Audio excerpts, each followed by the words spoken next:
नमस्कार दोस्तों, मैं Akash Shekhawati group of institution Sikar में आप सभी लोगों का हार्दिक स्वागत करता हूं। आज के समय में 12वीं की परीक्षा करने के बाद विद्यार्थी ग्रेजुएशन में एडमिशन्स लेते हैं और सरकारी नौकरी के सपने को सजाते हैं। तो ऐसे में डिग्री के साथ साथ सरकारी नौकरी क्यों इंपॉर्टेंट है, उसके क्या क्या लाभ हो सकते हैं, ऐसे ही सवालों के जवाब देने के लिए आज हमारे पास SGI कॉम्पिटिशन क्लासेस और दिल्ली मुखर्जी नगर के जाने माने प्रख्यात फैकल्टी आलोक कुमार जी उपस्थित हैं दोस्तों, जिनके सुपरविजन में हजारों विद्यार्थी UPSC और UPPSC जैसी परीक्षाओं में अपने आप को चयन करा चुके हैं। तो नमस्कार सर, स्वागत है आपका। सर, सबसे पहले तो मैं ये जानना चाहूंगा कि आज का जो टाइम है, टुडेज एरा में जी, डिग्री प्रोग्राम्स के साथ साथ कंपटीशन की तैयारी यानी कि सरकारी नौकरी की तैयारी करना क्यों महत्वपूर्ण, क्यों जरूरी हो गया है? आकाश जी, आपका क्वेश्चन बहुत अच्छा है। इसमें सबसे पहले तो कॉलेज के साथ कंपटीशन को जो इंटीग्रेटेड करने का जो सिस्टम है, इससे सबसे ज्यादा जो बेनिफिट हो रहा है वो कहीं ना कहीं जो बच्चा तैयारी करता है उसके पेरेंट्स को बहुत फायदा हो रहा है। पेरेंट्स को सीधा फायदा क्या होता है कि बच्चा हमारा अर्ली एज में सेटल हो जाए, पहली चीज। दूसरी चीज कि ग्रेजुएशन से पहले ही, क्योंकि जैसे बच्चे ने 12th पास आउट किया और हमारे यहाँ कॉलेज में एडमिशन लिया, कॉलेज के साथ हम लोग उसका पूरा 3 ईयर का सिस्टम, पूरा एक जितने समय में वो डिग्री कोर्स करेगा उतना समय में हम लोग पूरा एकदम कंसेप्चुअल जीरो टू हीरो वाला जो सीरीज है उसकी कंपटीशन की तैयारी कराते हैं, बिल्कुल बेसिक से। तो बच्चे जब तक जो फाइनल ईयर में आता है, फाइनल ईयर में जाकर के हम उसको बहुत फोकस्ड कंपटीशन के लिए फोकस्ड कर देते हैं और बच्चा डिग्री के साथ में ही उसके साथ एक सरकारी नौकरी भी होती है। तो जब हमारे यहाँ से पास आउट करेगा तो ऑब्वियसली एक माता पिता के दिल में एक जो सुकून होगा कि हमारा बच्चा बहुत अर्ली एज में सेटल हो गया और उसको और भी आगे बढ़ने की संभावनाएं और हो जाएगी, उससे बेटर एग्जाम को भी क्वालिफाई करने के लिए जल्दी से जल्दी हो जाए। यानी कि कंपटीशन को पहले से समझ सकता है, अच्छे तरीके से वो अपनी तैयारी कर सकता है और इतनी 3 साल का वो उपयोग भी कर सकता है। बहुत ही अच्छे तरीके से आपने आंसर बताया सर। एक और मेरे मन में चीजें आ रही है कि सर, क्योंकि आपको लगभग 15-16 साल का एक्सपीरियंस रहा है और दिल्ली जैसे बड़े शहर में लाखों विद्यार्थी आपके सुपरविजन में किसी न किसी रूप में सफल हुए हैं जी।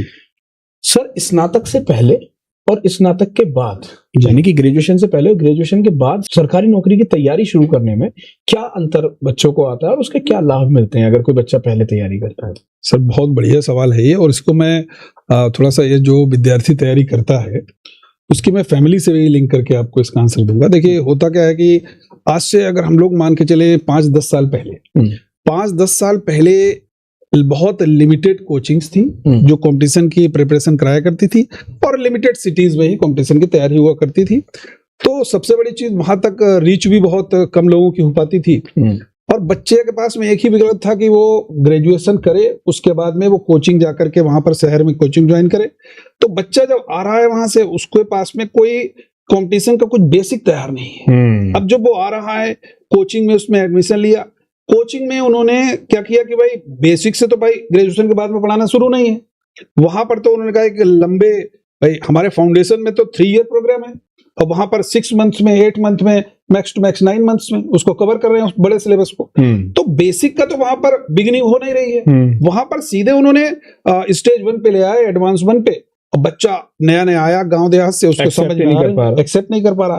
तो सबसे बड़ी चीज क्या है कि before the graduation and after the graduation, यानी कि हमारे यहाँ जब बच्चा 10+2 पास आउट करके आएगा, हम बड़ी चीज को पूरा 3 ईयर में उसको करा रहे हैं। और एक बच्चा जो आफ्टर ग्रेजुएशन करके आएगा, उसको बड़ी चीज को कोचिंग इंडस्ट्री में कैसे कराया जा रहा है कि 6 महीने में, 7 महीने में, 8 महीने में, बहुत ज्यादा 9 महीने में कराया जा रहा है। तो उससे आप खुद समझ सकते हैं कि जब हम बेसिक से कोई बच्चा पढ़ेगा, उसकी ज्यादा नींव, फाउंडेशन जब अच्छी होगी, तभी तो वो अच्छी तरीके से एग्जाम को क्रैक कर पाएगा। नहीं तो आफ्टर ग्रेजुएशन में तो सर 1-2 साल तो कंपटीशन को बच्चे को समझने में लग जाते हैं। बिल्कुल। और बच्चा उस दुविधा के कारण कहीं ना कहीं 100 लोग अगर तैयारी शुरू करते हैं तो उसमें से 20 लोग ड्रॉप कर देते हैं, बिल्कुल छोड़ देते हैं। बिल्कुल सही बात है सर। यानी कि अगर आपका सपना है सरकारी नौकरी लेना, तो आपको पहले से ही तैयारी करनी पड़ेगी। बढ़ते कंपटीशन को देखते हुए आपको प्री स्ट्रेटेजिक बनना ही पड़ेगा, प्री प्लानिंग करनी पड़ेगी। सर, आप कंपटीशन का जो कोर्स है जी, उसको किस तरीके से आपने डिजाइन किया है, किस तरीके से आप बच्चे को समझाते हैं, उस आपकी क्या रणनीति रहती है?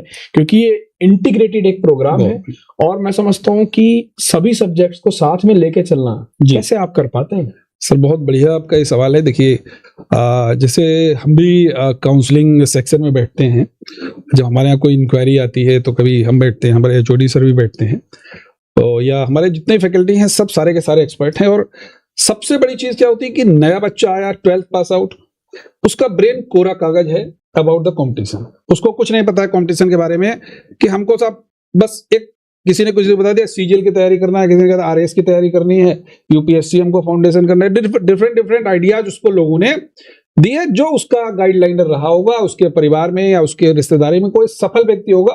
हर बच्चा जो है वो सफल से इंस्पायर होकर के आता है सब। बिल्कुल। अब वो जब हमारे सामने आता है तो सबसे पहले हमारे सामने चैलेंज होता है कि हम उसकी बात सुने सबसे पहले, और उसकी बात सुनकर के हम एक उसके मार्क्स से कंपेयर करके एक आइडिया लगाते हैं कि इसका रुझान किस तरफ है।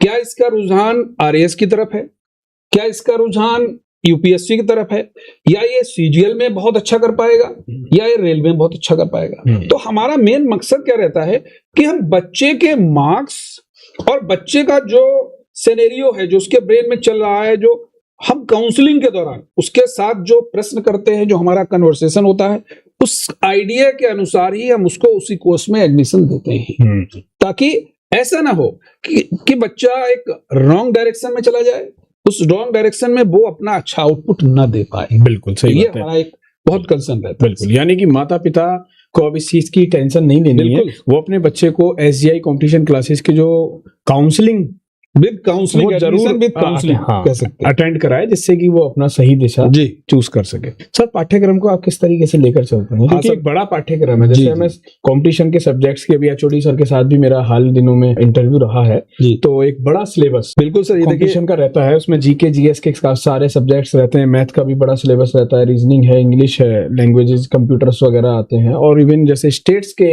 जीके जीएस को कवर करने के लिए बच्चों को काफी मेहनत करती है। तो इतनी सारी चीजों को आप किस तरीके से मैनेज करते हैं? सर बहुत बढ़िया सवाल है। सबसे बड़ा चैलेंज यही होता है, और यही इसीलिए Shekhawati group of institution Sikar launch the foundation course integrated programme with the degree course competition plus degree.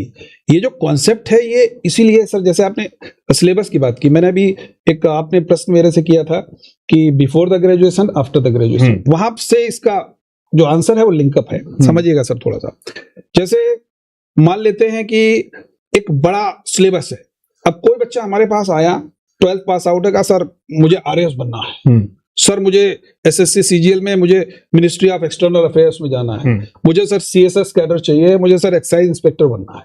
अब हमारे सामने बच्चे डिफरेंट उसको तो पोस्ट दिख रही है, अब उस पोस्ट के अकॉर्डिंग उसका सिलेबस बड़ा है।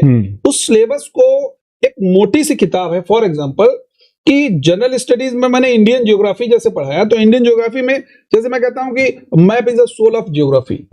जो मैप जो है, मानचित्र जो है, वो ज्योग्राफी की आत्मा है।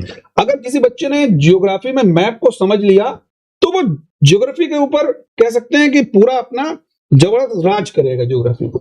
अब हम लोग क्या करते हैं कि सबसे पहली बिगिनिंग क्लास में बच्चे के मैप के बारे में बताना शुरू करते हैं कि भाई मैप है हमारा, नॉर्थ कौन सा है, साउथ कौन सा है, ईस्ट कौन सा है, वेस्ट कौन सा है, नॉर्दर्न कौन सा है इंडिया का, साउदर्न कौन सा है, ईस्टर्न कौन सा है, वेस्टर्न कौन सा है, कौन सी लाइन हमारी इमेजिनरी लाइन कौन कौन सी है। जब बच्चे के पास ये जीरो वाला कॉन्सेप्ट होता है, जीरो मतलब थोड़ा बेसिक, जीरो टू हीरो मैंने पहले ही आपसे ये जिक्र की, तो जीरो ये बेसिक वाला कॉन्सेप्ट पहुंचता है तो बच्चे की पकड़ धीरे धीरे बनती है किसी सब्जेक्ट, और जब सब्जेक्ट पर पकड़ बनती है तब हम जाकर के उसके सामने पूरा का पूरा परोस देते हैं कि ये हमारा थ्योरी है, अब आपको इस थ्योरी को इस मैप से लिंक करना है। यानी कि बच्चा बिल्कुल बहुत डीप में जाके पहले चीजों को एक्सेप्ट करता है, फिर वो खुद ही आपके जो बड़ी चीजें हैं, बड़ा सिलेबस है, उसको ऑटोमेटिकली एक्सेप्ट करेगा। बिल्कुल sir, we not focus only about the facts, we focused facts with the concept, but the concept will be start by the fact. यानी कि कॉन्सेप्ट जो है वो स्टार्ट होगा, फैक्ट उसमें हेल्प कर सकता है, लेकिन केवल फैक्चुअल से तैयारी नहीं हो सकती है। केवल हम कहें कॉन्सेप्ट ही आपको पता है, फैक्ट नहीं पता है, दोनों को आपको जोड़ना पड़ेगा। बिल्कुल, क्योंकि क्वेश्चन जब भी सर बन रहा है, अगर हम लोग 25-26 के क्वेश्चंस देखते हैं, 2018-17 के क्वेश्चन देखते हैं, तो सर बड़ा अंतर क्वेश्चन में दिखता है। अब फॉर एग्जांपल मैं एक क्वेश्चन के बारे में अगर मैं एक एग्जांपल के तौर पे आपको बताऊं कि जैसे अभी तक क्वेश्चन बनते थे कि सीधे सीधे बनते थे, वन लाइनर पूछ दिया गया कि भाई सबसे अधिक जनगणना वाला, सबसे अधिक जनसंख्या वाला जो है भारत का राज्य कौन सा है। अब कैसे क्वेश्चन बन रहे हैं कि उन्होंने 2 स्टेटमेंट दे दिए कि भाई भारत की जनसंख्या जो है वर्तमान में इतने, विश्व की जनसंख्या का इतने % है, स्टेटमेंट नंबर 1। दूसरा स्टेटमेंट दे दिया कि भारत का विश्व में जनसंख्या में ये स्थान है।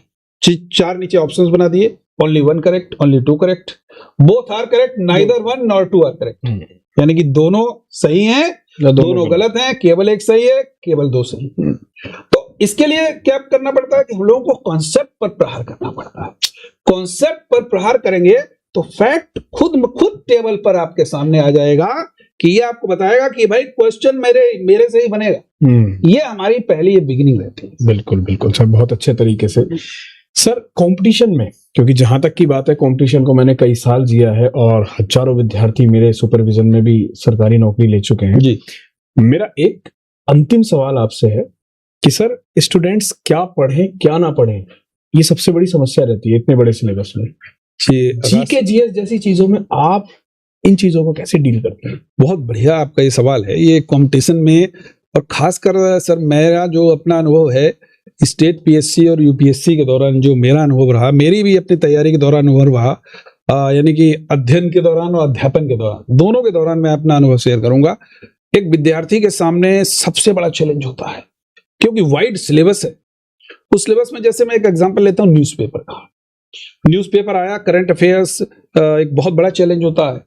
जनरल स्टडीज के पेपर में करंट अफेयर अगर फॉर एग्जांपल 150 क्वेश्चन आ रहे हैं आपके, आरएएस का ले लेते हैं, 150 क्वेश्चन आ रहे हैं, 150 क्वेश्चन में आपके करंट अफेयर्स के 30 के आसपास क्वेश्चन पहुंच जा रहे हैं। अब 30 के आसपास क्वेश्चन पहुंच जा रहे हैं तो बच्चा क्या करता है, एक न्यूज़पेपर रेगुलर पढ़ता है, एक मंथली मैगजीन रेगुलर पढ़ता है। अब न्यूज़पेपर आया, न्यूज़पेपर में उसको पढ़ने का तरीका क्या है, हमने फ्रंट पेज देखा, फ्रंट पेज पे जो मेन हेडिंग्स हैं उन मेन हेडिंग्स को पढ़ा। उस पे आप जब पढ़ोगे नीचे लिखा होगा इसका डिटेल इतने नंबर पेज पर है, उसका डिटेल हमने पढ़ा 6 पेज नंबर 4 पर। हाँ, ये लिखा इस तरीके से। साइड में एक और कॉलम फ्रंट पेज पे बना होता है, उसमें छोटी छोटी सी न्यूज होती है नेशनल एंड इंटरनेशनल की। फिर लिखा होता है, छोटा सा दे दिया कि मोदी जी को अभी नॉर्वे के वहां पर सबसे सम्मान से नवाजा गया और दिया इसका डिटेल इतना नंबर पेज पे है। तो हमारे लिए काम की न्यूज है। सेकेंड पेज खोला, वो आपकी लोकल न्यूज है, वो आपके लिए वेस्टेज है, किसी काम के नहीं, उसको अलग कर देना है। फिर थर्ड पे आओ, एक पेपर, एक पेज निकलता है नेशनल इंटरनेशनल अलग, ऊपर का आधा पार्ट नेशनल का रहता है, आधा पार्ट इंटरनेशनल का रहता है। नेक्स्ट वाले पेज पे आते हैं इकोनॉमिक्स का पेज रहता है, नेक्स्ट वाले पेज पे आते हैं स्पोर्ट्स का पेज आता है। इसके अलावा आपको अखबार में आपके लिए एक कॉम्पिटिटिव जो कैंडिडेट है उसके लिए सब कचरा है। इन जो मैंने आपके सामने जो स्पोर्ट्स का बताया, नेशनल इंटरनेशनल का बताया, उसके बाद में मैंने बताया फ्रंट पेज को कैसे लिंक करना है, इनके अलावा एक कॉम्पिटिटिव स्टूडेंट के लिए बाकी न्यूज़पेपर कचरा है। या हम ये कह सकते हैं कि सर जो एडिटोरियल पार्ट है वो इंपॉर्टेंट रोल। बिल्कुल, एडिटोरियल तो सर है ही इंपॉर्टेंट। एडिटोरियल बेसिकली जब कोई बच्चा मेंस आंसर राइटिंग करता है तो एडिटोरियल मोस्ट इंपॉर्टेंट हेल्प करता है, बहुत ही हेल्प करता है। खासकर मैं एक न्यूज़पेपर का नाम भी लूंगा, the Hindu. The Hindu UPSC के लिए और स्टेट पीएससी के लिए सर बेस्ट है। और जो बच्चे बैंक पीओ की तैयारी कर रहे हैं, खासकर एसबीआई वगैरह की, उनके लिए भी जो द हिंदू का जो एडिटोरियल बहुत बेस्ट है सर। बिल्कुल सर, बिल्कुल। अंत में जो बच्चे 12th पास कर चुके हैं, जिनके माता पिता सरकारी नौकरी का सपना देखते हैं अपने बच्चों के लिए, उनको कोई आपका संदेश, क्योंकि आपके पास जो अनुभव है जी, उनको आपने जो बटोरा है उसके आधार पर आप कुछ कहना चाहें? बिल्कुल, सारे जो हमारे जितने भी माता पिता, क्योंकि हर पेरेंट्स ये चाहता है कि उसका बच्चा उससे आगे बढ़े और नाम रोशन करे, तो सारे माता पिताओं को मैं जरूर ये सलाह देना चाहूंगा। एक शिक्षक होने के नाते मैं एक छोटी सी ये कह सकते हैं कि मेरा सुझाव है, एडवाइस है, मेरा निवेदन मान के चलिएगा कि एक बार आप हमारे इंस्टीट्यूट यानी कि Shekhawati group of institution Sikar Rajasthan में आइए, विजिट कीजिए। और यहाँ पर अगर आपको बात करके आना चाहते हैं तो कॉन्टैक्ट नंबर दिया गया है, वहाँ पर आप कॉन्टैक्ट नंबर पर बाकायदा बात करके सीधे विजिट करिए और आराम से आकर अपने बच्चे की काउंसलिंग भी कराइए और काउंसलिंग के बाद में आप प्रॉपर तरीके से एडमिशन लीजिए। जब आप आश्वस्त हो जाएं उसके बाद में ही अपने बच्चे को यहाँ पर पूरी तरीके से बिल्कुल कंपटीशन जैसा माहौल, with library facility, with self study, with under observation of the all faculties, all staff members, ये मैं सारे के सारे गार्जियन से निवेदन करना चाहूंगा। Thank you sir. बिल्कुल सर, तो बहुत ही अच्छे तरीके से सर आपने मेरे सवालों का जवाब दिया। आशा करता हूं कि जो विद्यार्थी सरकारी नौकरी का सपना देख रहे हैं और जो माता पिता राजस्थान की भूमि से ही नहीं बल्कि बाहर से भी इस वीडियो को देख रहे हैं, निश्चित रूप से उनको एक मजबूती, मानसिक मजबूती मिलेगी जो उनके बच्चे के करियर बनाने में आधार साबित होगी। तो थैंक यू सर, आप हमारे साथ उपस्थित हुए। तो मुलाकात करेंगे ऐसे ही किसी पॉडकास्ट में और किसी के साथ। तब तक के लिए अपना ध्यान रखें। अधिक जानकारी के लिए दोस्तों दिए गए नंबर पर संपर्क करें या फिर कॉलेज विजिट करें। Bye bye, take care and love you guys.